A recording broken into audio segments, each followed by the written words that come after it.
kreatin res tista čudežna substanca, ki je pripisuje toliko pozitivnih učinkov?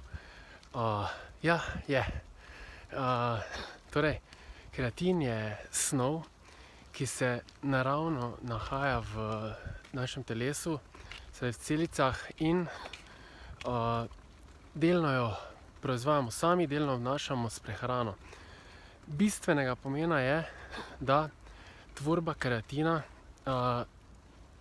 potrebuje veliko mero energije in smo že pri prvem pozitivnem učinku kreatina, se pravi, če ga dodatno vnašamo z prehrano oziroma ga dodajamo v obliki dodatka k prehrani, razbremenimo naš organizem in delno lahko ta višek energije preusmeri k drugim procesom, celičnim, kot so na primer razstrupljanje, ki je v veliki meri problematično pri številnih ljudeh.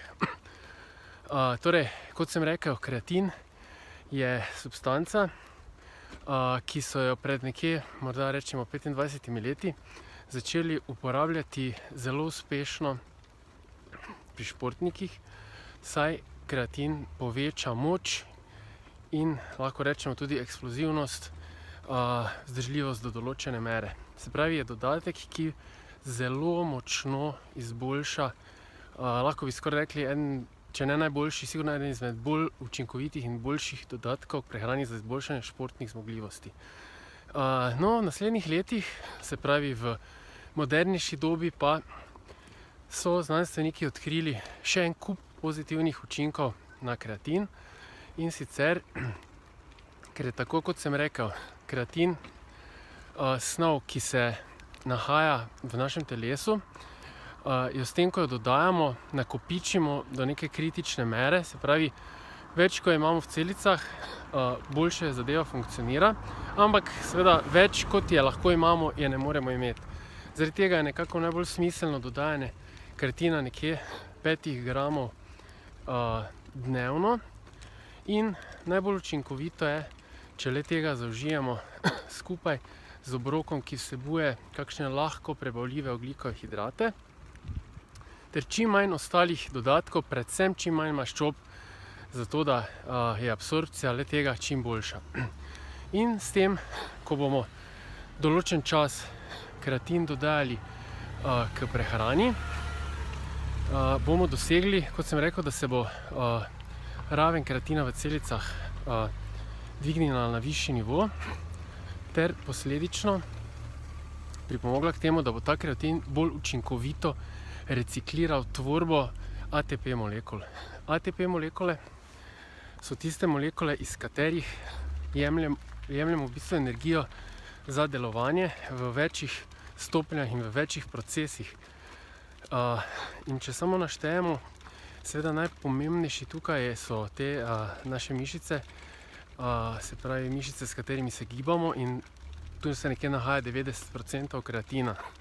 Ostale funkcije, ki so morda neopazne, pa so zelo pomembne. Pa so recimo, gibanje oči, širjenje in krčenje zenice, dihanje, gibanje peristaltike, se pravi vse povsod, kjer uporabljamo neko gibanje, mogoče nezavedno se uporablja ATP molekule za to, da se iz njih črpa energija, in tukaj igra kreatin ključno in zelo pomembno vlogo. Torej, za koga je primeren? Kot sem rekel, dejansko je čudežen dodatek in nima nekih negativnih učinkov, še najmanj pa ne takšnih, kakršne so pred leti mu pripisovali, kot so na primer krči, zatekanje, zadrževanje vode in tako dalje. Tukaj je ključnega pomena, da uporabljamo resnično kreatin zelo visoke kakovosti, in najboljši in edini najboljši kreatin, ki ga lahko dobite, je zaščitena blagovna znamka Creapure, ki se proizvaja v Nemčiji Alzchem laboratoriju, in kakovostni proizvajalci oziroma ponudniki kreatina v svojih produktih resnično ponujajo samo tega. To se je vredno zapomniti. Za koga je priporočljiv? Presenetljivo je priporočljiv za vse starosti in še posebej dobro, se obnese pri starejših, saj je po recimo 30. ali 40. letu upadanje mišične mase in posledično izguba moči prisotna pri vseh, in pri številnih raziskavah so z dodajanjem kreatina že po samo nekaj dneh brez treninga moči opazili znatna izboljšanja. Tako da to je to. Seveda bom o tem tudi objavil v kratkem članek in preberite, kar bo še dodatno napisano. Hvala lepa, želim vam lep dan.